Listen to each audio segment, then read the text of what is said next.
So a lot's been made about the play calling and Kevin Stefanski calling plays.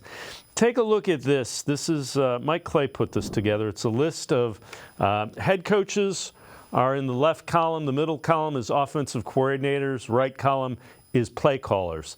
If you go through this, and this is updated with the most recent hires, there are 32 NFL teams. There are 11 or 10 of them, and not all of them are filled in because, you know, some teams like Carolina is going to hire an offensive coordinator.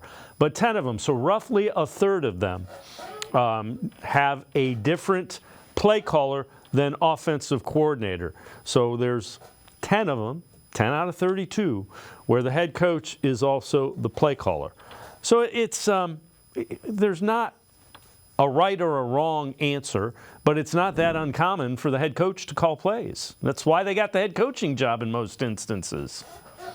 The head coach should call the plays as long as they're qualified. Like, if they're a part of that collaboration process on the offensive play sheet, the head coach should 100% be the one calling the plays.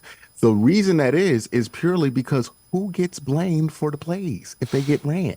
It's the head coach, especially if it's a coach who was hired for their expertise on offense. So if Kevin, like some of those guys that aren't in there, like Ron Rivera had Eric Bieniemy running the offense there, right? Where that's one where, hey, Ron's not in that room, like making all of the small decisions in that play sheet to put the play sheet there. But Kevin is in that room. He's making all those decisions. He's determining what's on third and short here for the play call sheet.